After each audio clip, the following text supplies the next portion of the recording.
Hi, everyone, and welcome to Question Period Rewind. I'm Donna Skelly, Speaker of the Legislative Assembly of Ontario. We have a segment queued up from 1986, a big year for the film industry. That's when the Pixar animation studio first launched. Tom Cruise was fawned over as Maverick with the debut of Top Gun, and James Cameron released one of the top sci-fi films of all time, Aliens. Now, what was being discussed in Ontario's Parliament was far from science fiction. Let's take a listen.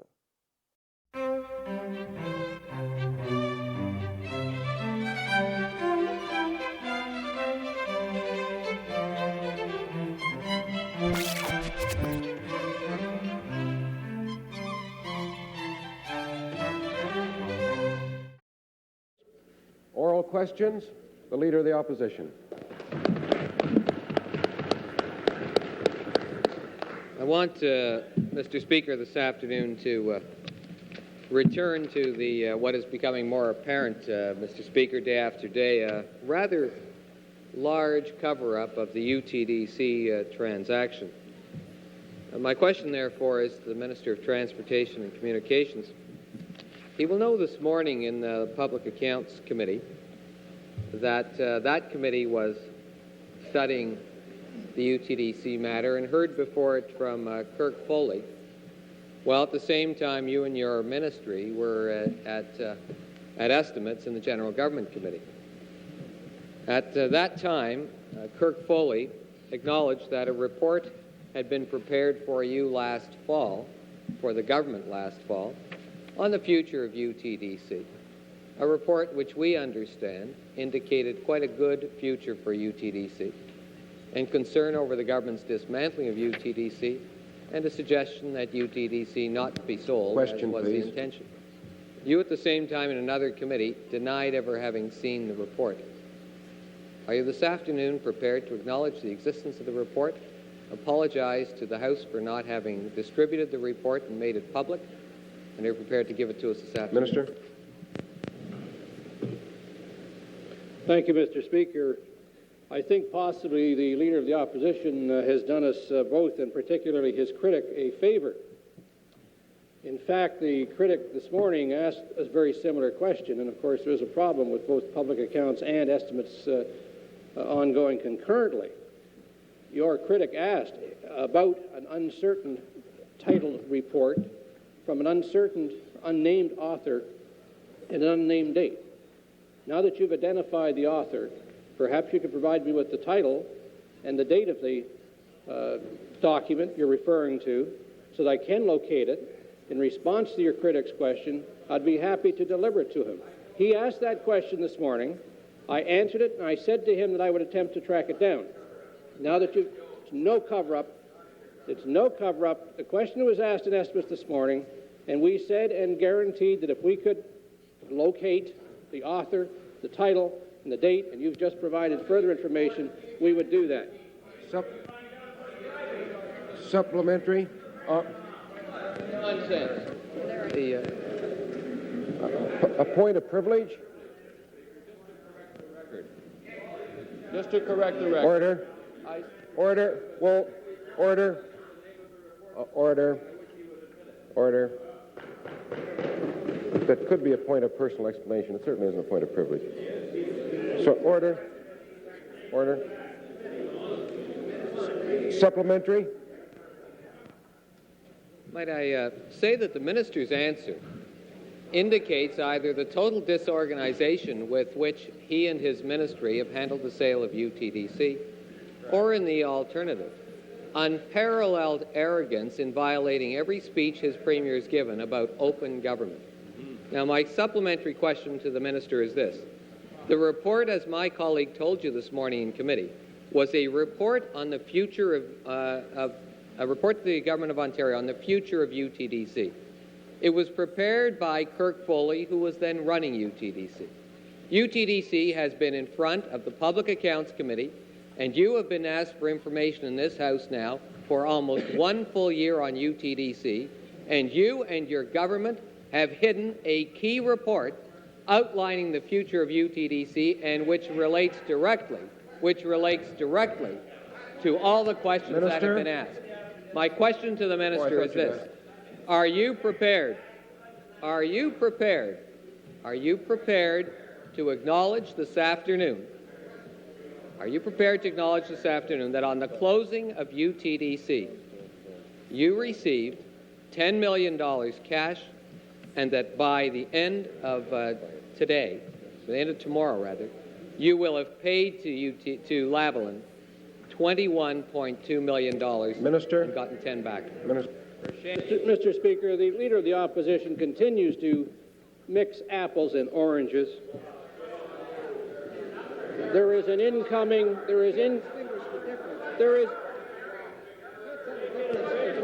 Order. Mr. Speaker, his question is as empty as his benches. Right on. There is incoming revenue from old TDC on the one hand, and there is incoming revenue to the province on the other. The question that was asked of me this morning was whether or not I was in possession. Order. Order. Order. Any brief? The question regarding the one piece of information that may or may not have been made available, and obviously he has it, and his member rightfully asked for that information this morning. It was a document that I am not aware of, was not aware of, until the member from Mississauga East brought it to our attention this morning. He did not state the author, was not quite certain of the title. Rocking the side. You included this in your question. I'm going to include it in my answer. And until we were given, as I stated to him on record and answer, that when we have located the report, he will be the first to receive it. Final supplementary. Transportation, who sold UTDC, finds the report filed by the president of UTDC on the future of UTDC 1 year after it was written and 6 months after the announcement was made that it was being sold. When the minister then finds the report, he'll be kind enough to share it with us. Let me say to the minister, that outlines the attitude, and let us put it on the record. Order. Final supplementary. Final supplementary. The Attorney General of this province has just shouted across the floor that UTDC itself was an outhouse. Let the record show that's the Attorney General's opinion. The only thing, do you support that gratuitous insult, that arrogance shown to the workers at UTDC in Thunder Bay and at Kingston, outlined by the Attorney General? And does that explain why does that... Order. You get very antsy when we talk about you. Does that explain... Looking for a stage. Careful, we'll ask you questions about women's issues or abortion if you're not careful. Does that explain why you accepted... Order. Order.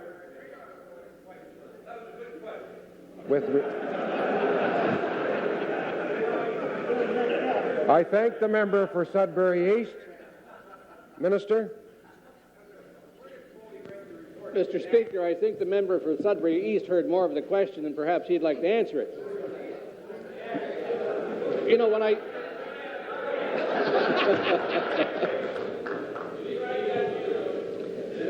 I think of all of the questions that have come from the Leader of the Opposition on UTDC, and I think about Lavalin, and I think about their employers, the employees, and all those workers who are dependent on an ongoing and financially viable operation, why the Leader of the Opposition constantly asks his questions and his comments in such a negative and predicated on failure constantly. You're making it worse. I'm answering your question. New question, the Leader of the Opposition. We're now in day 3, and the minister is continuing to cover up the sale price. We'll be back to find... New question. Speaking about... on this question of cover-ups, the tenants of Ontario, Mr. Speaker, are eager to know what rents, in fact, they are going to be facing as a result of Bill 51. So let us try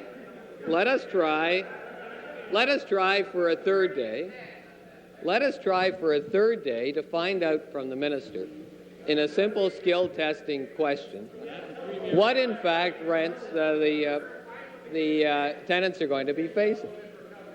Now, as a result of the questions I've been asking the minister, Gardner Church's assistant deputy minister alleges that on the facts I presented to the House, that my figure of a 22% increase is wrong, that it could only be 15%.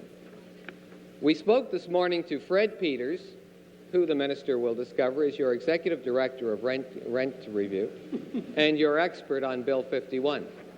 Taking Mr. Peters through the fact scenario, Mr. Peters himself would acknowledge that the rent possible is 19.25%. May I invite the minister to select one of the following: R 22.25%, Mr. Peters 19.25%, or Gardner Church's 15%. Minister?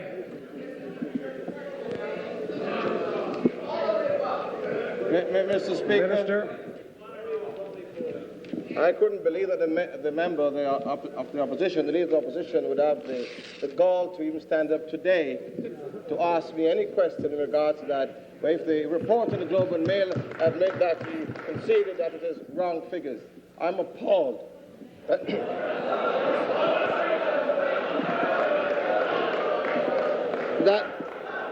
That he would use the tenants of this province, Mr. Speaker, Order. to use in these statics of giving erroneous figures, which if the Globe and Mail is correct, if the Globe and Mail is correct, just to manipulate and frighten millions of tenants in this province. You'd be ashamed of yourself.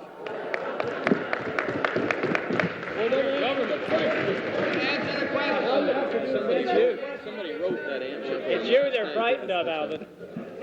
Order, please. Order. Order, please. I'll just wait. I'll just wait while members have their conversations across the floor. I'd like to remind all members that interjections are out of order. They are supplementary. Well, might I say to the minister that 3 days ago we gave you, the minister, this fact scenario, and I want this afternoon simply to ask you this question. Do you agree with Fred Peters, who works for you as Executive Director of Rent Review, that the These are difficult.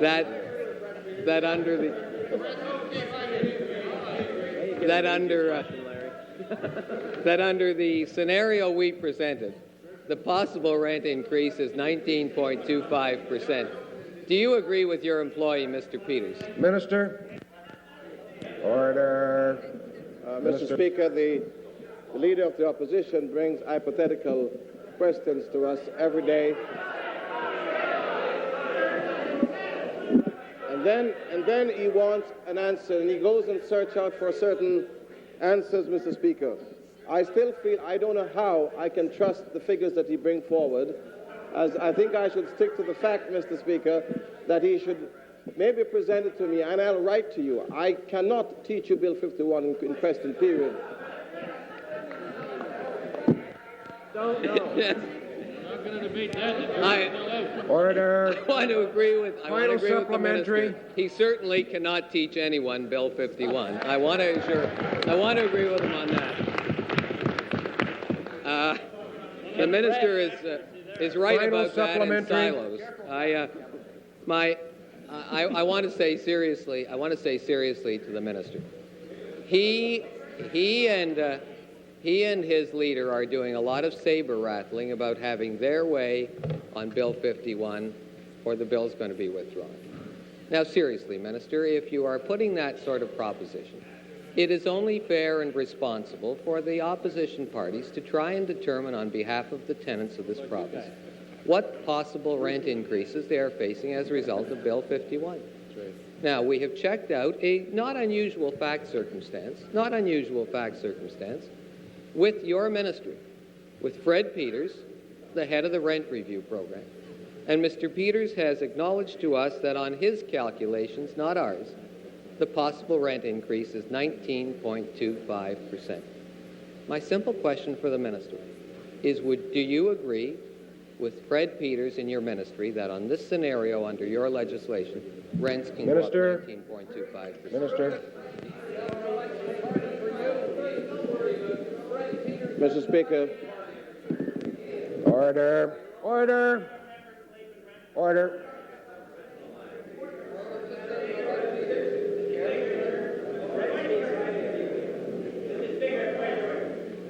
A point of order? Yes, sir. Mr. Speaker, I'm amazed What's at the the point of order? this leader of the opposition has. I've been tossed to it 3 or 4 times for doing a hell of a lot less than that. He never asked. Order. Order. Order. Order.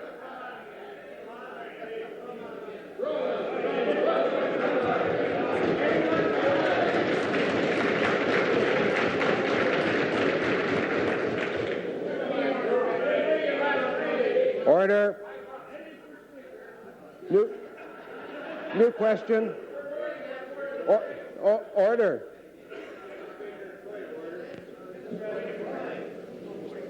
What's the point of order? A question was asked by the Leader of Their Majesty's loyal opposition. The government members, the Liberal members, all yelled, and you waited till they tied down. Now we're ready to hear the answer from the minister. They interrupted. You can't do that. Well, I appreciate the help. Order. Order. Order. I appreciate the help of the member for Nipissing. However, it's up to the Speaker to make decisions at question period time.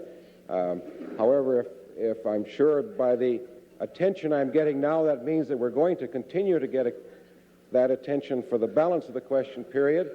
We'll get a lot of questions in, therefore I'm sure we'll have time for a brief response by the minister. Response? Order. Yeah. Sit down.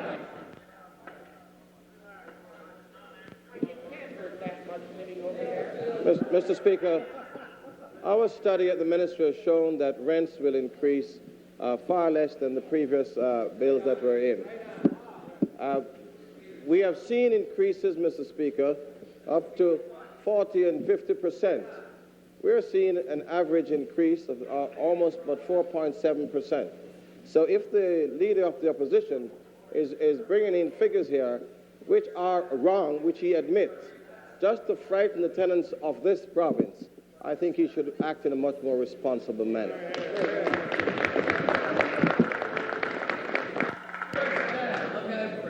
New question. Order. New question, the member for York South. Mr. Speaker, I had a question for the Premier, who was here, and it was my understanding that he was You were going to ask a question.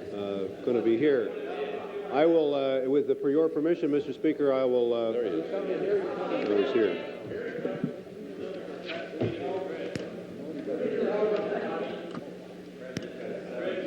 The member for York South.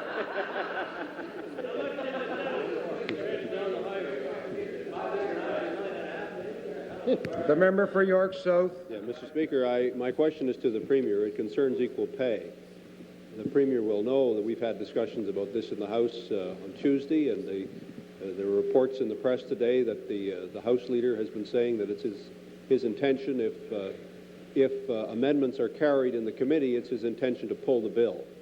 I'd like to ask the Premier if that is in fact the policy of the government, and specifically I'd like to ask the Premier what is so wrong with our party moving amendments that are entirely in keeping with the accord which the Premier and I both signed, which applies to both the public and the private sectors, which he will know, and why isn't the legislation that is now before the House and now before the committee going to do anything for literally hundreds of thousands of nursing home workers and hospital workers and other people who surely the Premier would agree are entitled to their claim to equal pay for work of equal value, as well as those who work directly. Mr. Speaker, I'm not sure I read the same thing. I apologize for being out of the House, by the way, to my honourable friend. I am not sure I read the same quotation in the paper that you did this morning. My impression was that he said that was one of the options in the circumstances. As you know, the House Leader, being an expert on parliamentary procedure and with advice of a number of eminent authorities, is deeply concerned about the precedents been set by the committee, overruling the advice of the chairman in that particular regard. And from a procedural point of view, and in keeping with the traditions of this House, is of very great concern to the House Leader, as indeed it is to this government. Now, with respect to your second part of your question, it is this government's intention to proceed on equal pay, as we said we would, in the public sector and then to the broader public sector and to the private sector as well. It is done in an orderly way. It has been thought out, I believe, carefully. And I think that commitment is clear and there for everyone to see. And why it is necessary for members opposite to, in our view, take advantage of their obvious superiority in terms of numbers in this House, but violating the tradition that's so fundamental to this legislature is to us a very disturbing proposition. We are going to solve those problems. We are working on those problems and expect to present that in the not-too-distant future. Supplementary. Well, Mr. Speaker, let's not deal in technicalities and let's not play politics with this issue. Let's look at it hard and straight with respect to the issue. Let's look at the issue. What is wrong? What is wrong in substance? In substance, what is the Premier's problem with the idea of extending legislation which applies to the government directly and let that legislation apply to women who are working in nursing homes, women who are working in hospitals, and women who are working in municipal governments and for municipal services? What's the problem with that in substance? What's the big hang-up over there? Don't you guys believe in equal pay for work of equal value? Don't you people understand that that's the principle that you signed, that you said you were in favor of? What's your hang-up? Don't deal with the technicalities. Deal with the substance. This is the only bill we have before us. Surely you're not going to deny us, as members of the legislature, the right to amend legislation that's put before the House. Mr. Speaker, one of the realities is when one is entrusted with the responsibility of governing, you have to concern yourself with technicalities and laws and the implementation and the responsibility therefore. Now, my honorable friend, if my honorable friend wants to accuse me of playing politics, I think on this particular issue, I think he should follow his own advice, particularly before he puts a question of this type, which he knows, as a respected member of this House and someone who understands parliamentary tradition, that what happened in that committee was a very serious violation of our traditions. And a member from Sarnia who exercised his position of responsibility in this House, in my opinion, in a very thoughtful and even-handed way, I believe came to the same conclusion. I am sure your advisors on parliamentary procedure that you're surrounded with on both sides of you there would give you the same advice in their quiet, dispassionate moments, which I know are rare in both of their cases, but they do have those moments, I'm aware. What I'm telling you is we are proceeding on those issues. You know how we are proceeding. We have shared that with you and all members of the House, and we believe we are proceeding in an orderly way to cover the public sector, the broader public sector, the people you speak about in your question, as well as the private sector. And I think that you have to have respect for the government's responsibility of introducing this legislation, bringing it in, and you have to have respect for the traditions of this Parliament as well.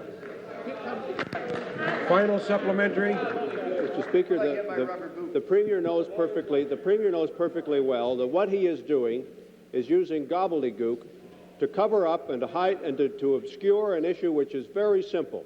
It's very straightforward. It has to do with the commitment of the Liberal Party to a document which he himself signed and to a principle which is of importance to over 2 million women who are working in the province of Ontario. That's the issue. That's the issue. And the Premier knows that's the issue. I'd like to ask the Premier, what seems orderly to you is excruciatingly slow. We've seen no bill on the private sector. There's been no discussion of any legislation dealing with the private sector. We haven't seen it. Are you going to pull the only piece of legislation that is now before this House dealing with equal pay for work of equal value? Yes or no? Premier? I say to my honorable friend that I'd never accuse him of being simple. But this is not a simple issue, as you know, in its implementation and the regulations and the laws pertaining thereto. A great deal of thought has been given to it by this government. I don't know how many times you'd like me to restate my commitment to the principles and the implementation, and we are doing that in a thoughtful and orderly way. You're entitled to stand up and make all the speeches you'd like to about how it should go quicker, or it should have been done last year or 10 years ago, or anything else you want to. That's a legitimate area of your responsibility, and you are exercising that responsibly. But when you abuse the power of the opposition in this House, violating long-standing traditions, then I suggest to you that you want to rethink what you are doing in this particular circumstance. New question, the member for York South. Speaker, new question to the Minister of Consumer and Commercial Relations. The Minister has inspired several leaks over the last few days which have caused various effects which my colleagues will be discussing later on in the question period. But I want to just ask the Minister a question about the latest leak. After what must have been a fascinating cabinet meeting yesterday, apparently your response to the insurance crisis is apparently going to be to appoint a commission to study the commission whose report we had last spring. A commission on a commission, which even for the Liberal government is almost a record. Presumably that commission is going to produce a white paper, Mr. Speaker, which we can then study. I'd like to ask the Minister, is he aware of what this delay is costing the consumers of this province? Is he aware, for example, that if you take the 1983 figures, all auto insurance figures combined, Manitoba average premium $269, Ontario average premium $368, a $100 difference, a 37% difference, over $500 million in excess premiums, if you will, when you compare province to province. Are you aware that you're sticking the consumers of this province with a $500 million bill Minister? Because of your inability to deal with the question of insurance in the province of Ontario? Mr. Speaker, as usual, the leader of the third party goes off on his particular pet hobby horse, dealing with nationalizing the insurance industry in Ontario. And I can say to you,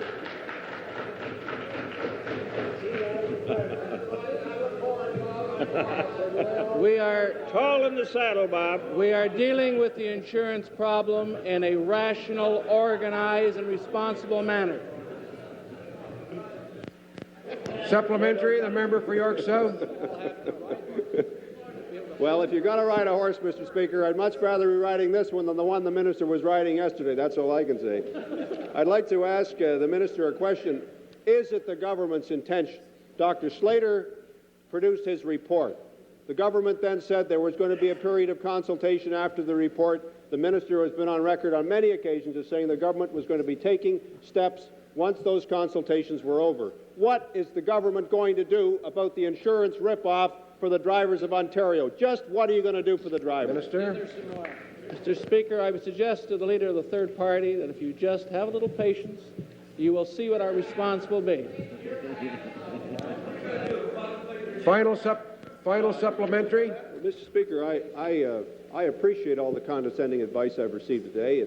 It certainly does my soul a lot of good. But I'd like to just ask the minister this final question. Is he aware of the cost of his delay, of his prevarication, of his vacillation, of the government's inability to deal with an issue that is affecting drivers and consumers right across this province? Are you aware of the extraordinary difference in premiums that are being paid in the province of Ontario today as compared with those that are being paid in provinces that have public insurance plans? Are you aware of those differences, and how do you justify the $500 million ripoff, the at least $99 a year ripoff on average of every single motorist in the province of Ontario because of your inability to act to deal with a private profit insurance monopoly in the province of Ontario? Mr. Speaker, if I may, I would like to just give the honourable leader of the third party another lesson in the insurance industry.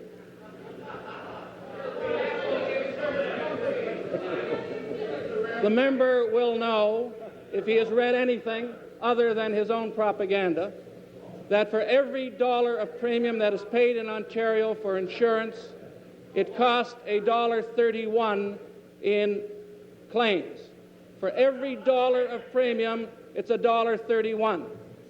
If the government got into the insurance business, there would not be one less accident, there would not be one less repair, and there would not be one less employee working doing it. If anything, bureaucracies being what they are, there would be more. The only difference would be there would be a profit motive. If you're charging $1 and paying out $1.31, there is no profit. The only profit is in other aspects of insurance. So what you're suggesting is that everybody in Ontario, whether they drive a car or not, should be subsidizing those people that drive cars. That is a position that we are not prepared to take.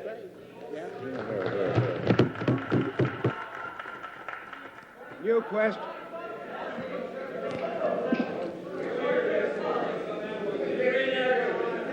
Order. Order. The member for Simcoe Centre has a new question. Thank you, Mr. Speaker.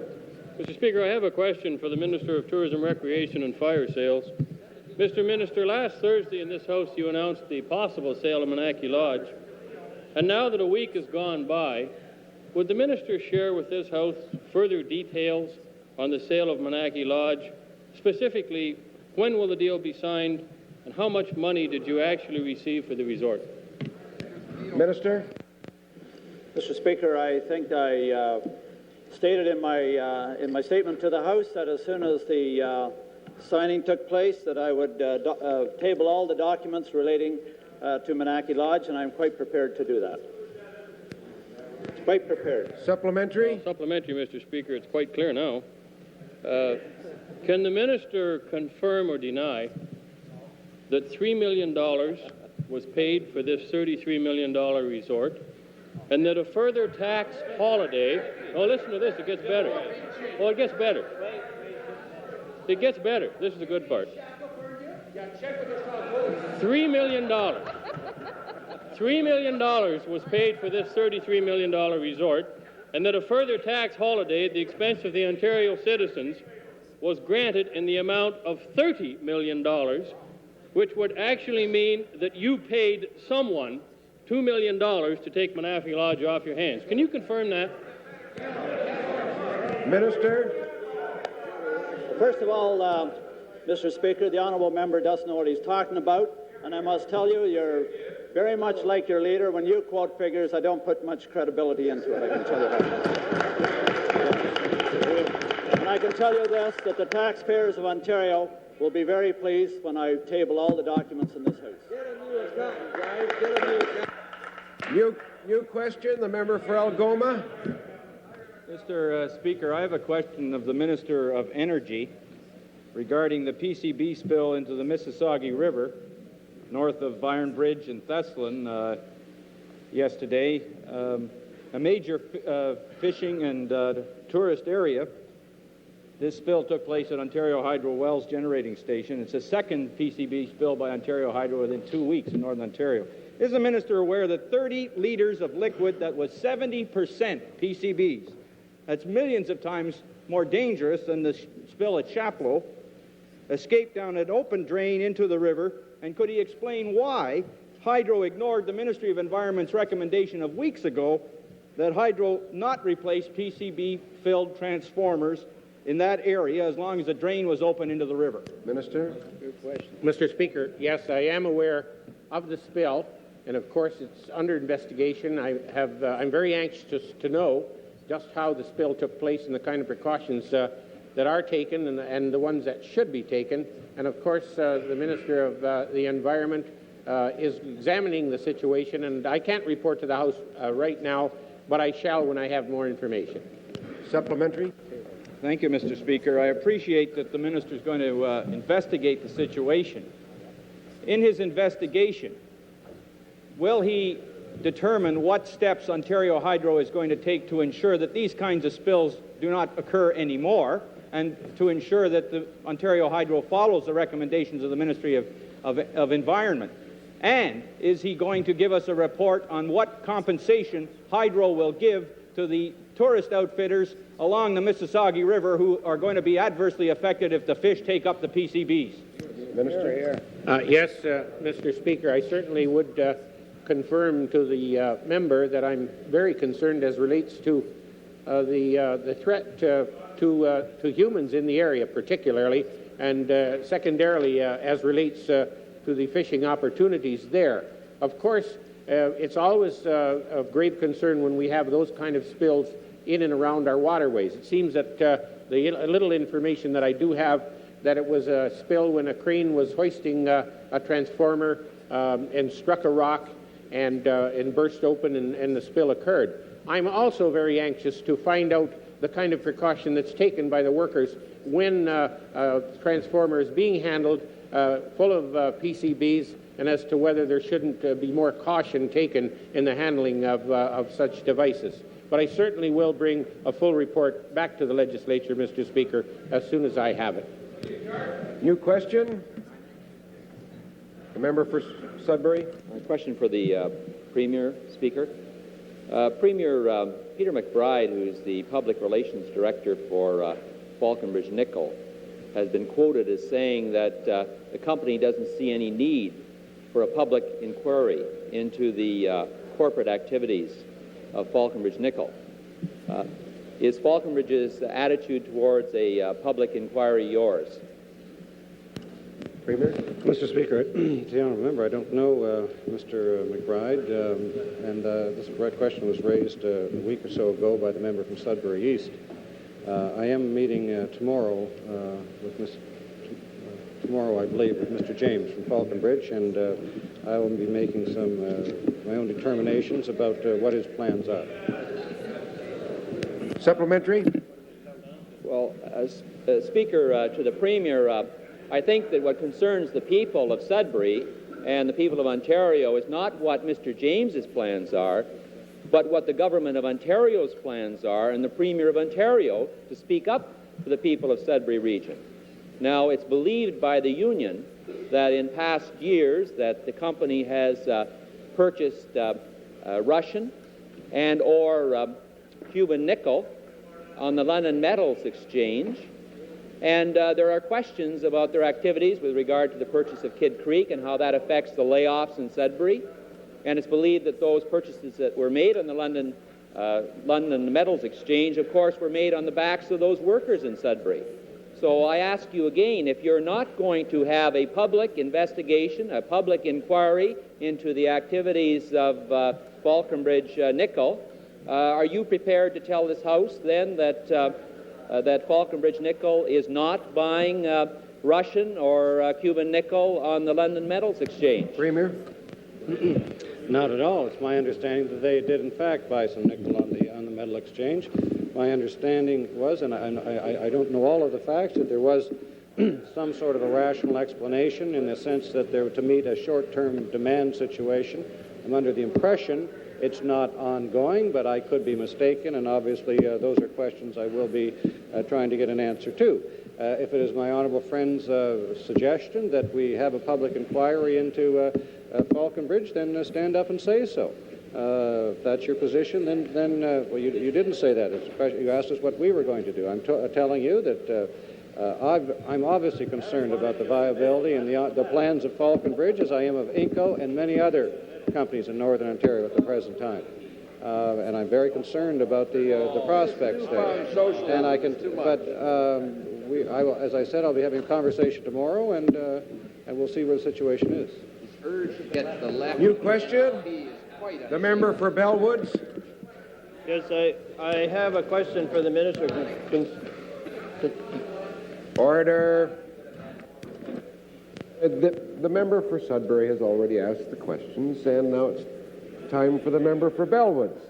Thank you, Mr. Speaker. I have a question for the Minister of Consumer Relations with respect to the leak 2 leaks ago from the Ministry to the Toronto Star. 2 leaks ago was Saturday, I think. The story that reads, the Ontario government will introduce legislation establishing private pension inflation protection at a level of 60% of the cost of living, the CPI. My question to the minister is that leak as false as all the other leaks? Or is it really true that the cabinet was sufficiently bird-brained to approve a policy that will allow 40 cents on the dollar of pension contributions to be eaten away by the ravages of inflation? Multiple choice.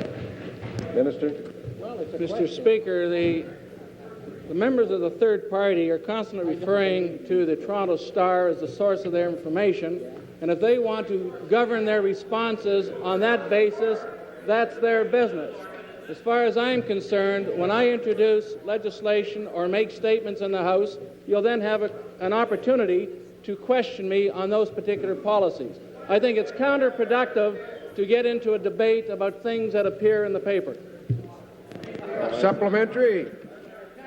So, I assume the answer was the first one, that it was as false as all the others, and the minister, in his condescending way, refuses to discuss the consequences of his actions. So my question is the minister aware that as a result of your leak, that Abitibi Price has broken off negotiations with the Canadian Paper Workers Union, and you'll be aware that this is industry trend-setting negotiation, that Abitibi Price have broken off negotiations on the grounds that they will not proceed to negotiate pension benefits until the minister clarifies his statement of his intention to bring in inflation protection at a level of 60%. So maybe now you'll answer the question. Minister? The statement that you refer to was not my statement. It was a statement in the paper of someone's interpretation of what they thought we might do. And that is nothing that I can respond to. New question. The member for Brantford. Thank you, Mr. Speaker. I have a question for the Minister of Housing. And it's the same question I asked the minister 3 days ago. The minister knows that he has the responsibility, the province has the responsibility for the enforcement of the Building Code Act. There is a large apartment complex under construction on the waterfront in this city that does not have the benefit of a building permit. Will the minister not live up to his responsibility and either ensure that an investigation is undertaken or ensure that a building permit is issued on the Wang and Dansky project at 350 Queens Quay? Minister? Mr. Speaker, I've asked my staff to monitor the situation very closely, and when I have a report on the matter, I will report to the member. Supplementary? I'm very pleased that the minister has a report, but we checked just before question period. The construction is continuing. The project still does not have a building permit. The building commissioner is furious, and I'd remind the minister that when a couple of island homeowners wanted to do repairs on their houses without a building permit, a stop work order was issued, and the buildings were ordered demolished. Now, how can the minister, my question by way of supplementary, is how can the minister have us believe that this Wang and Dansky project is not receiving special treatment when clearly the Building Code Act is not being applied equally in that case as it is in every other case? Minister?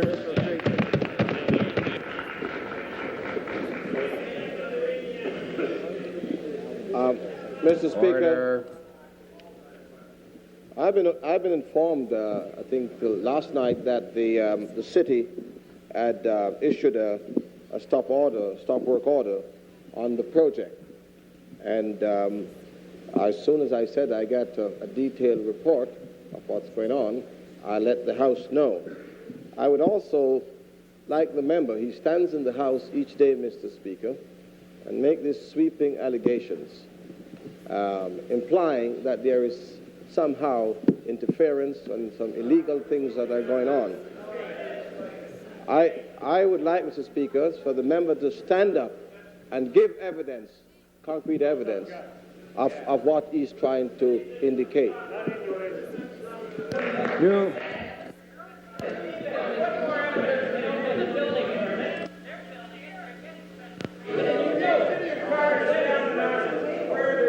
If I could ask the members to control themselves. I know they get a little heated at times, but I think it's time to calm down and let the member for Essex North ask the question. Thank you, Mr. Speaker. Speaker, my question is to the Minister of the Environment. The Ministry of the Environment has been aware of the proposed garbage incinerator in the city of Detroit since September 1984. And no doubt the Minister was aware that construction would start in May of 1986. Why did the Minister wait until April 1986 before raising concerns on this issue with the representatives from the state of Michigan? Minister? Well, I read somewhere in the paper, Mr. Speaker, that apparently this was known back in, or there was some reference to it back in 1982, which is, 4 years ago at the present time. And I know this member is asking the same question, basically, or making an assertion that a federal member has made in the federal House or elsewhere. I think what's important, because the actual hearings and the actual proceeding with the incinerator and final approvals and so on took place relatively recently, that when it was clear that they were moving in that direction, certainly I indicated very clearly the opposition of the province of Ontario in very strong fashion. And, well, that's not true. The member for Riverside can now wax eloquent on this, but he's simply inaccurate in what he is saying. I know that there are some... Riverside had no question. The member for Riverside wasn't asking the question. Supplementary? The member for Lakeshore? Mr. Speaker, I have to say to the Minister that the facts are very clear. On September the 24th, 1984, his ministry, and it wasn't his ministry then, received a letter informing them of a public hearing into this incinerator. There was no response. And despite the fact that this minister took office in 1985, it was not until April 1986 that, in fact, concerns were raised. And I'd like to hear from the minister, does he not agree that it's shocking that the city of Detroit only has to hear of Ontario's concerns by way of the media? And why has the Ministry of the Environment of Ontario not directly approached the city of Detroit, the builder of the incinerator, now that their delay has obviated all opportunities of legal redress, and asked for scrubbers? Order. Minister? Well, first of all, I can't answer the question for what happened previous to when I was a minister. That's the way it was then. I can't answer that question, and you'll have to ask a previous minister. But in regard to the present circumstances and how they developed, I think it would be inaccurate for anyone to suggest this government has not indicated in very clear terms to our counterpart, which is the state of Michigan, which has certain regulatory authority over this particular incinerator. On many occasions, the Premier of this province has drawn it to the attention of the Governor of Michigan. I, as the Minister of the Environment, through my office, have drawn it to the Governor's attention and to the Department of Natural Resources. We have indicated clearly that we are prepared to intervene in the most effective way in the courts, if that is necessary, and to go back into history to determine whether historically that would have had an influence is interesting speculation. But I'm going to tell you, the state of Michigan, the U.S. EPA, and the city of Detroit all know the position of this province, and I'm confident that with the continued persistence of this government, with the assistance of the federal government, which is on side with us in this regard, along with the people in the Windsor and Essex area, that I think we're going to have the kind of impact that is going to be necessary, because obviously the best available technology should be applied. This has consistently been my position. New question. The member for Scarborough Centre. For the Minister of Education. That a blue velvet suit? The Minister is aware that the Prescott-Russell County Board of Education is electing an English Language Education Council. For his information, it's ELAC, under Bill 75 this fall. They wanted to hold elections through three regional general meetings to ensure an appropriated representation from all areas of the county. However, Mr. Minister, they were told they could only have one general meeting to elect the members. Mr. Mr. Minister, would you please explain to me the rationale for telling the board that they could only have one general meeting rather than 3 regional meetings? Minister? Well, Mr. Speaker, I'm happy to be distracted from my reading about the last days of the Ancien Régime. You really were ready for a change, but at any rate, I mean, I tell you, if you haven't bought it, it's worth it, if only for the first half, which deals with... This is not the appropriate time to try to sell books. Please answer the question. That the leader of the opposition had a furniture fetish while he was a minister, as well as when he was leader of the opposition. I didn't realize the leader of the opposition worried so much about the leather chairs in the cabinet office. At any rate, I want to say, Mr. Speaker, to my honourable friend, well, Mr. Speaker, I have aroused the interest of the member from York Mills, about whom there is much... Now, order. Would the member have a supplementary? Mr. Speaker, it is indeed interesting to know that the Minister of Education, like his colleagues who he sent across this province to explain Bill 75, is unable to answer a simple question. Perhaps he might like to try the supplemental. The question is, Mr. Minister, why would you not allow the Prescott-Russell County Board to have many regional meetings when you have given permission to your own Board of Education, the Renfrew County Board, to have more than one general meeting in its area? Says about Betty. Tell us what the book says about Betty. Mr. Speaker, I say to my honourable friend, it's Renfrew. And I warn him that some of these people say that Bill Davis was the fall for the last gang. Let you not be the fall for the next time. Now, Mr. Speaker, I just want to say to the honourable member and to his colleagues in the official opposition, those elections are taking place because this government, under the leadership of this Premier, has made a commitment on the part of this legislature to minority language education, which is going to give Francophones in Ontario and Anglophones in communities like Prescott-Russell the right to have control over their own schools. We have set before the people of Ontario various opportunities to meet the requirements, and I'm pleased, Mr. Speaker, to report that those elections are taking place, by and large, with much enthusiasm and with very considerable effect, despite the naysaying of the honourable member.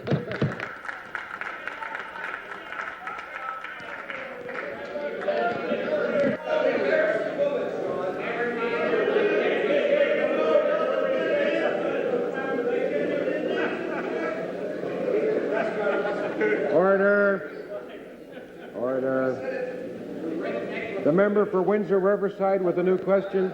Thank you, Mr. Speaker. I have a question to the Minister of Health. I'd like to read 2 paragraphs from of a letter from a Dr. Elliot Lyons, an obstetrician, to his patients. The fee for uninsured services for obstetrical care is $500. You can choose to pay this fee in advance or installments of $100 after 16 weeks, $200 after 32 weeks, and $200 after delivery. You can choose to pay for uninsured services as they occur. These services include a fee of $10 per visit, a fee of $15 per page for each form or letter, $15 for phone call reordering prescriptions, a fee of $30 for 10 minutes or part thereof for telephone counseling, a standby fee of $100 for first trimester, $200 for second trimester, and $200 for third trimester. I'd like to ask the Minister, does OHIP pay for anything of this service? Minister? Mr. Speaker, we had extended discussions yesterday with the members of the college, and I do know that with respect to people asking for payments in advance of delivery of service, there is a particular concern. I would like to receive a copy of that letter and advance it to the members of the college so that we can investigate further what is inappropriate in that. I find, for instance, Mr. Speaker, some concern when I hear of physicians charging for standby before services are delivered, and in fact, I would think on a logical basis that people were to take on a patient who was expecting a child, that certainly one would expect to have insured services include the availability of a physician to deliver that child. Supplementary. Thank you, Mr. Speaker. Dr. Dixon, the registrar for the college, is quoted in today's paper saying that they can't do very much until you, as the Minister of Health, clarify this matter. When are you going to clarify this problem, and when are you going to eliminate the practice? Minister? Well, Mr. Speaker, I think it's fair to say that Dr. Dixon has indicated that he would like the rules surrounding the operation of OHIP to be clarified, and I don't disagree with the registrar of the College of Physicians and Surgeons. I think if people look at the history of the OHIP system, they will realize that what has been done is that we have adopted a fee guide that has really focused more attention in particular on the money side of it than it has on defining what services are delivered. I certainly take interest in Dr. Dixon's suggestions, and in fact he's made them to me yesterday in the meeting, and I do know, Mr. Speaker, that not only is Dr. Dixon interested in a better definition of what is provided as services, but so am I, and so I understand are the members of the association, of the Medical Association of this province. New question? Order. Member for Carlton. Thank you, Mr. Speaker. I have a question to the Premier. Premier, I'm sure you're well aware of the grave concern you've raised out in the province, particularly amongst most sporting groups, as to your intent in Bill 38. They see a commitment by your government as being tremendously reduced. A program that was well-founded, you're going to damage irreparably. But in an attempt to override that fear that's existing out there, you've said in reply to one of the constituent groups, please be assured that this change does not reflect any lessening of the government's commitment to recreation and cultural activities. Thank you for writing, this government will continue to support the cultural and recreational life of the province in a way which fully recognizes their major role and contribution. Do you stand by those comments, Mr. Premier? Premier? I certainly stand by every nice comment you made just now. Mr. Premier, I find it very strange that you can stand and say that you stand by that when the premier figure skating event is being held in Ottawa, Carleton in February of next year, and you and your government have offered the Canadian Figure Skating Championships the munificent sum of $5,000 to assist them. Are you planning on assisting them more, Premier? Mr. Speaker, I want you to know, the honourable member, I'm always happy to assist him in his constituency problems. I must say that I am not familiar with the request for how much or what all is involved in the situation. I'll certainly discuss it with the minister, who is sensitive to all of these requests. My honourable friend is somewhat exercised about a bill that the Treasurer has brought in to regularize some of the transactions that have gone on here for some time. As you know, it was your government that froze the capital grants and played grants to cultural and sporting activities like a violin, would turn them down between elections, turn them up at election time, paper the province with checks. We have done more. Look, I'm telling you, we have done more in this government to support culture and recreation and the arts, and let me tell my honourable friend, if you don't believe me, just go and ask the communities who are seeing a new responsiveness from this government to supporting an extremely important part of this great province.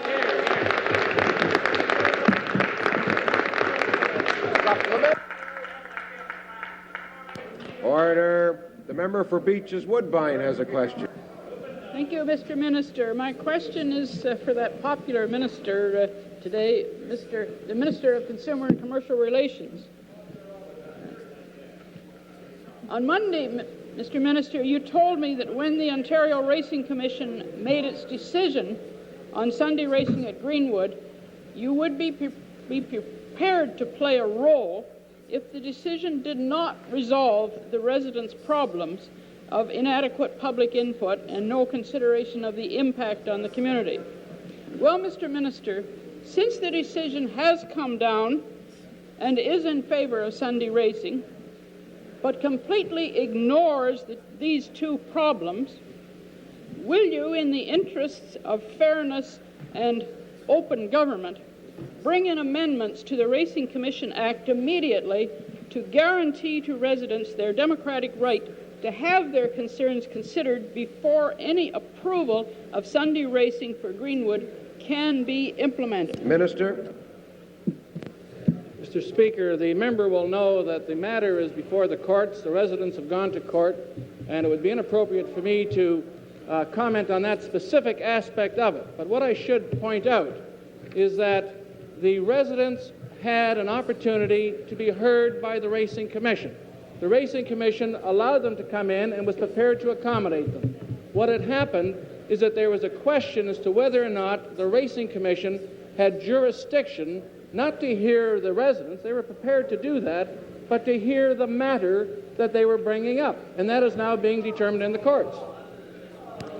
Supplementary.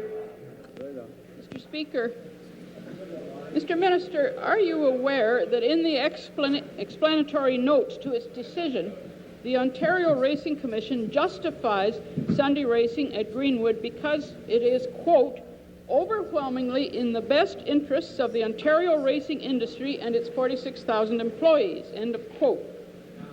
Mr. Minister, since this statement clearly demonstrates that the present commission is interested only in the welfare of the industry and not in the welfare of the residents, will the minister also amend the Racing Commission Act to replace the present one-sided Ontario Racing Commission by a more representative body to ensure that residents' concerns will have equal consideration? Minister. Mr. Speaker, if I may, we have a situation, if I can give you an analogy. If you had the Stanley Cup playoffs being played at Maple Leaf Gardens in Toronto, and there was a problem outside with the streets and the traffic and the parking and the noise, you would not go to the National Hockey League and ask them to resolve the problem. If you had a problem at Exhibition Stadium because there was a championship game with the Blue Jays, you would not go to the American Baseball League to resolve the problem. What I'm saying, the people that run the Racing Commission are involved with racing. The people who have the jurisdiction over the traffic, the streets, and the noise are the municipal politicians.